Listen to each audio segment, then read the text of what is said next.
অসমৰ বানপানী সমস্যাক ৰাষ্ট্ৰীয় দুৰ্যোগ হিচাপে ঘোষণা কৰাৰ দাবীত আজি গুৱাহাটীৰ মহানগৰ দীঘলীপুখুৰী পাৰত থকা লক্ষীধৰ বৰা ক্ষেত্ৰৰ সন্মুখত এক ছাত্ৰ ফেডাৰেশ্যনৰ সদস্যসকলে গতিকে আজিৰ এই ছাত্ৰ প্ৰতিবাদস্থলীৰ পৰা AISFে দাবী জনায় যে গুৱাহাটী মহানগৰীৰ কৃত্ৰিম বানপানীৰ সমস্যা সমাধান কৰিব লাগে আৰু বানপানীক লৈ ৰাজ্য আৰু কেন্দ্ৰ চৰকাৰে ৰাজনীতি বন্ধ কৰে। লগতে AISFে অভিযোগ কৰে যে বাৰে বাৰে অসমক বৈষম্য কিয় কৰে কেন্দ্ৰীয় চৰকাৰে। লগতে দাবী জনায় যে বানপীড়িতসকলৰ বাবে বিশেষ পেকেজ ঘোষণা কৰাকে ধৰি বিভিন্ন ধৰণৰ সা সুবিধা দিব লাগে বুলি দাবী জনায়।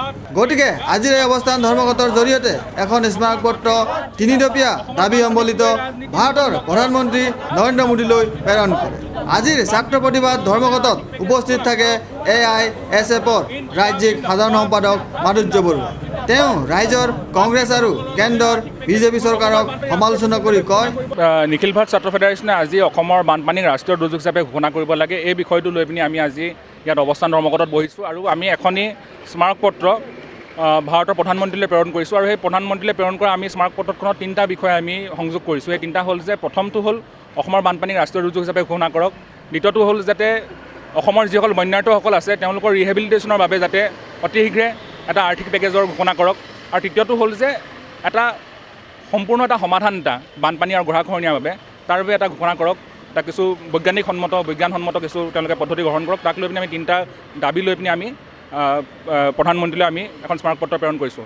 আৰু অতি দুখ লগা কথা যে বানপানী আপোনাৰ জম্মু এণ্ড কাশ্মীৰত বানপানী হৈ যোৱাৰ পিছত তালৈ এতিয়ালৈকে 2100 কোটি টকাৰ কেন্দ্ৰীয় সাহায্য আগবঢ়ালে, কিন্তু অসমলৈ এতিয়ালৈকে 1 টকা এটাও সাহায্য অহা নাই। যদিও NDRF আহিছে, যদিও কোনো ধৰণৰ সাহায্য অহা নাই। আৰু ইতিমধ্যে এটা দুখ লগা কথা হ'ল যে ৰাজ্য চৰকাৰ আৰু কেন্দ্ৰীয় চৰকাৰৰ মাজত এই গোটেই বিষয়টোক লৈ পিনি অঁৰিয়া চলি আছে।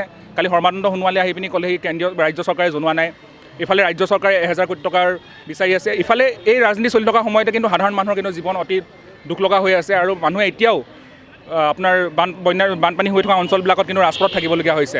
খাদ্যৰ অৱস্থা, তেওঁলোকৰ খাদ্য পাবলগীয়া অৱস্থা হোৱা নাই। তো এনেকুৱা এটা কথাত এই সময়ছোৱাত আমি ভাবোঁ যে অতি শীঘ্ৰে অসমৰ বানপানীক লৈ পিনি কেন্দ্ৰীয় চৰকাৰ সজাগ হওক আৰু এই বানপানীক ৰাষ্ট্ৰীয় দুৰ্যোগ হিচাপে ঘোষণা কৰি পিনি যি পাৰি আৰ্থিক পেকেজ যাতে তেওঁলোকে ঘোষণা কৰক।